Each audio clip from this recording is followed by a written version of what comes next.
গোপাল চাঁদকে দেখে ওরে গোপাল চলো আমরা নৌকা ভ্রমণ করবো তাই গোপাল চাঁদকে নিয়ে আসে পড়তে গেল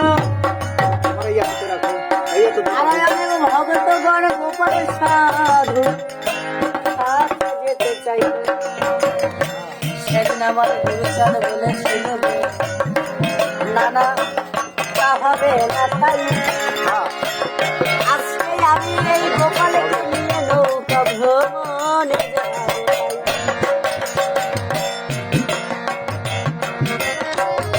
গোপাল তো ভালো বাবা সেই নৌকা বাইতে যাবে না এদিকে গুরুচাঁদ আমার ছেড়ে দেখে না গোপাল মনে মনে ভাবে করে যার পেরিতে কত ভক্ত পার আমরা হাতে থাকে তাই আজকে আমরা তাকে নিয়ে আমার সেই গুরুচাঁদকে কান্ডারি করি আমি নৌকা চালাই হরিবল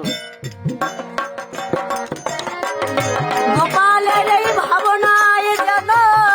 হরিবল গোপাল মগ্ন হয়ে যায় হরিবল গোপালের আর খেলে নাই গোপাল নৌকা কেমনে হরিবল হরিবল গোপালের নৌকা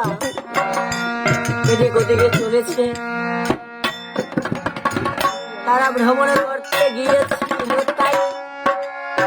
বিছানার পাশে সেই তার তলার বিলে বেড়ানি ভাই হরিবল হরিবল ওই তার তলার বিলে গো নৌকা ভ্রমণ করে তা এমন সময় যে কথা হয়েছিল গুরুচাঁদ এবং গোপালের সাধুর মধ্যে ভাই হরিবল এই কথা এখনো প্রকাশিত হয় নাই তাই তারপরে গুরুচাঁদ আমার গোপাল চাঁদকে ডেকে ডেকে কয় বলে ও গোপাল কয় তোরা তো ভাবো কয় কি কয় আমার নৌকায় পার হওয়ার জন্য কত ভক্ত বসে থাকে। আমার গোপাল সাধুকে আমার গুরুচাঁদ ঠিক করে বলছে ও গোপাল, আমি যে কার নৌকায় পার হবো তাই তো জানি না হরিবল গোপাল, আমি যে কার নৌকায় পার হবো তাই তো জানি না তুই আমার কথা নিস আমার যেদিন জীবনে মানা যাবে আমার এই মানব লীলা সব করতে হবে হরিবল হরিবল হরিবল গোপাল তুই বলে খালি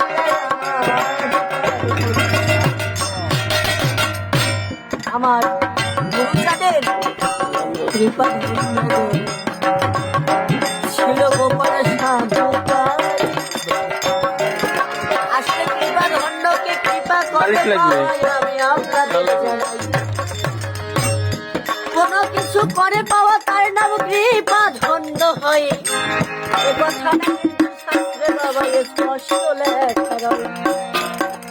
গোপাল চাঁদ করেছিল তৎসময়ে আমাদের এই মতুয়া তখন যারা মতুয়া ছিল বিভিন্ন নাবিদা ছিল তার মধ্যে গোপাল সাধুই ছিল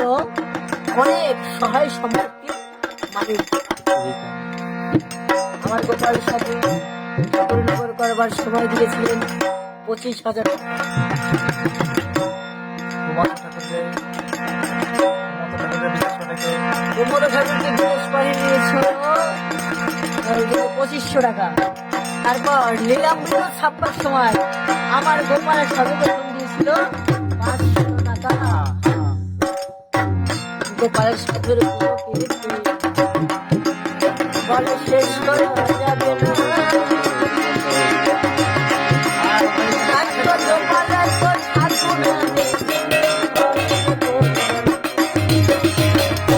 গোপালের সাধুর মতো